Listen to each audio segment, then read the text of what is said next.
Honours পাশ করা বাংলাদেশি ছেলেটি চাকরি না পেয়ে মুচির কাজ করছিল।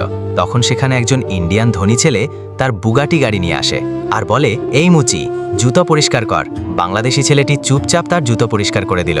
তখন ইন্ডিয়ান ছেলেটি বলল, বাহ, তুই তো ভালোই কাজ জানিস। তা তোর পূর্বপুরুষরাও কি মুচি ছিল নাকি? এই কথা বলে জোরে জোরে হাসতে লাগলো ইন্ডিয়ান ছেলেটি।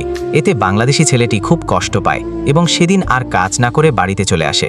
রাতে যখন সে ঘুমায়, স্বপ্নে তার দাদা এসে বলে, দাদু ভাই, পশ্চিম দিকের পুরনো জমি খুঁড়লেই পাবে আমার রেখে যাওয়া সিন্দুক। সকালে ঘুম ভাঙলে সে সোজা ওই জমিতে গেল এবং জমি খুঁড়ে সিন্দুকটি বাড়িতে নিয়ে এলো। সিন্দুকটি স্বর্ণালঙ্কার দিয়ে ভর্তি ছিল। বাংলাদেশি ছেলেটি পরদিনই একটা চকচকে নতুন বুগাটি গাড়ি কিনে ফেলল আর এক মুহূর্ত দেরি না করে ইন্ডিয়ান ছেলেটির কাছে যায় আর তাকে রেসের চ্যালেঞ্জ করে। শুরু হয়ে যায় টক্কর রেস। বুলেটের মতো চালাচ্ছে দুজনেই, কেউই কারো থেকে কম নয়। তাই সিদ্ধান্ত ভোটের মাধ্যমে হবে। যারা চাও ইন্ডিয়ান ছেলেটি জিতবে তারা কমেন্ট করো, আর যারা বাংলাদেশি ছেলেটিকে জেতাতে চাও তারা লাইক সাবস্ক্রাইব করো।